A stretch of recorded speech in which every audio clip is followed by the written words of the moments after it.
Sounds like he wants to run for re-election again, right? You're listening to that and you're wondering what exactly is going through his head here. Talking about his record as a public official at a moment where he's locked up, accused of a horrific murder. I don't quite get it. Maybe it speaks to his personality, who he is. Again, I like when they speak, though. I don't want him to shut up. I want him to keep talking. Keep talking. Let's bring in our guest to try to figure all this out. Joining me tonight in Los Angeles, California, forensic psychiatrist, trial expert witness, and columnist of Inside the Criminal Mind, Dr. Carole Lieberman. Great to see you both again. Dr. Carole Lieberman, I was like listening and I heard like, it was almost like, yeah, I almost heard Dr. Carole Lieberman like he was making a pitch to run for office again. Like, you're in that public life, and, you know, we make fun of politicians a lot for good cause, but it seems like he just can't get himself out of that mode. Like, all these great things, all this good work we've done. Yes, yes. He's still trying to defend himself in terms of, you know, saying that what Gurman wrote was absolutely not true. It's really, you know, it's really sad the way he was looking almost like a basset hound. Do you know what I mean? His eyebrows were worms going across his face because he was trying so hard to convince the interviewer of what he was trying to say. And like a basset hound in terms of like pleading, oh yes, please listen to me, believe me. You know, in another part of that interview, or one of the interviews that I saw, he talks about how when he was a child, he had ADHD, and that has caused him to sometimes have a propensity to go overboard.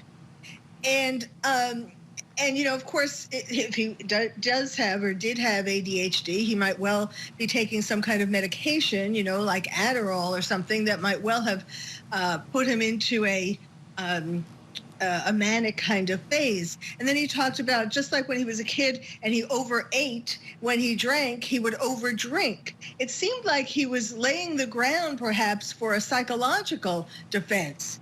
You know, poor me, I have all of these problems. Also, you know, when he was overeating as a child, if he was fat, presumably, you know, he was bullied. And he talked about, or he implied, that Gurman was bullying him with his articles. So he might well have lashed out, you know, taken all the anger, the things that he wanted to do with his childhood bullies onto Gurman. Yeah, it's fascinating, and that whole thing with his eyebrows, you're so right on that. There he goes again. You can see him. What he's doing here is he's trying really, really hard, and I'm wondering what, and maybe he wasn't this way before, but what voters were thinking when they voted him in the first time. Let's listen to more Robert Tellis behind bars here, and I think this is a really interesting question. Is there anything you want people to know about you? Just really, again, that I am someone who is human. I've, all my life, tried to do great work for people. I used to volunteer, donate, and just generally try to help anybody who needed my help. And so that's who I am. If anyone wants to believe otherwise, that's their choice, but I'm just somebody who's trying to do his best to be a good person. All right, Dr. Carole Lieberman, I understand it. And, you know, people, when they come into court and if they're found guilty and are sentenced, that sounds like something that, you know, could be relevant to the whole discussion, right? You compare him to other killers out there. If he's convicted, he's still presumed innocent. Do you think that's what's kind of going on here? Do you think he's trying to figure this all out? Do you think he could have legitimately lived a life of service before, or was it more of a facade? Well, I think he might have done some of these good things before. You know, again, he's trying to get us to feel sorry for him, to see him as this good guy, not a monster.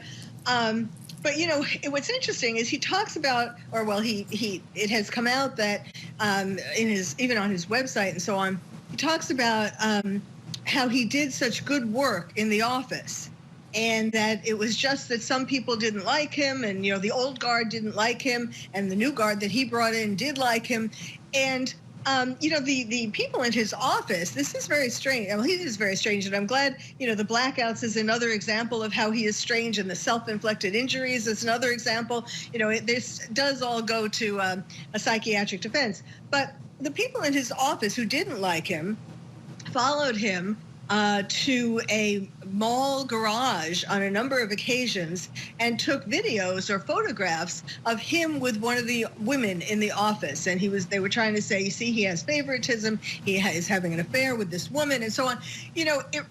I don't know whether he was good or bad in his job. I certainly cannot give you an opinion about that. But it does seem that he is strange, but it certainly also seems that the people in his office who tracked him down to the garage and took pictures were rather strange, too.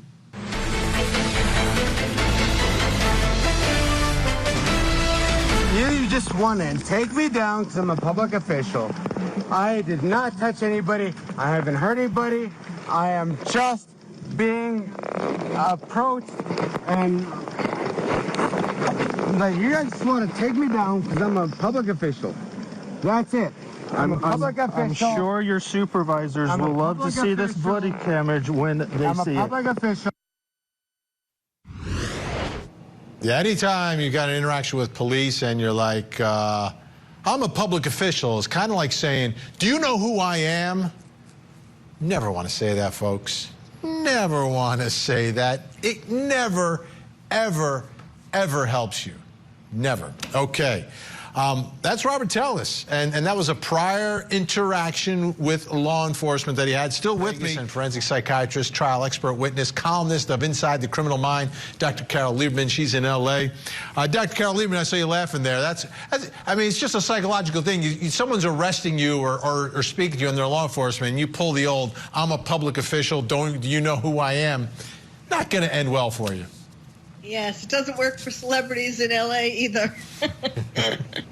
But what's interesting about that, though, is that, and he keeps saying, I'm a public official, I'm a public official. Clearly, this is the thing in his life that he is the most proud of. And so when Gurman interrupted, wrote these articles, and then he didn't get the nomination and so on, that was it. This was the ultimate narcissistic wound. Now he can't say I'm a public official. And so that was, that shows you how important that was to him and why this could make him consider allegedly murder.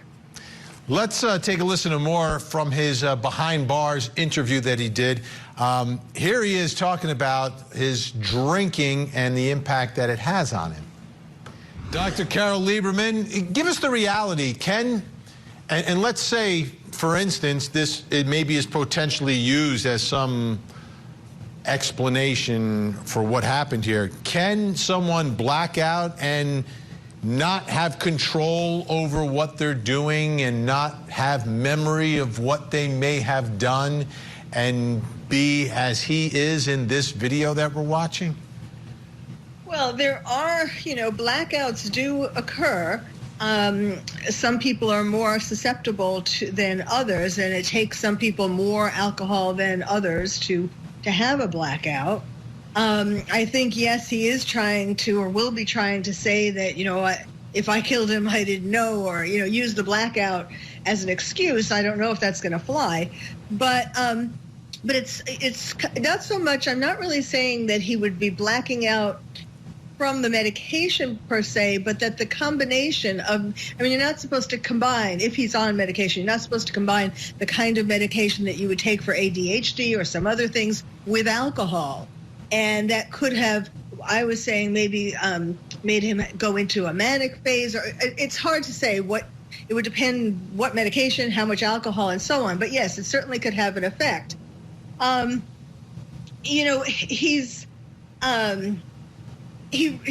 think part of what is happening too, is that he was afraid, not only in regard to what Gurman already wrote, but he was afraid Gurman was continuing to investigate. And he said in that 2020 arrest, he talked about, I'm going to be running again for office. And so I think that he was afraid of what they were going to find. Could they find some financial problems, that he was involved with, or some other relationships that he was involved with? So I think that that was a part of it as well, allegedly. Dr. Carole Lieberman, do you think it's part of that same little strand in your DNA that makes you want to be a public official, that makes you want to be in the public light all the time? And even if you're charged with murder and you're behind bars, you still, want that moment? We've seen it in other cases. Yes, absolutely. He still wants his 15 minutes, even if it's from behind bars. And, it was interesting to see how he couldn't even say that, no, I'm not doing any work for them anymore. Like, he couldn't even admit that. And clearly, one would doubt that he's doing work, that they'd let him do work for the county behind bar when he's accused of murder. But he couldn't admit that. It's unreal. Well, big thank you. And Dr. Carole Lieberman, awesome as always. Thank you.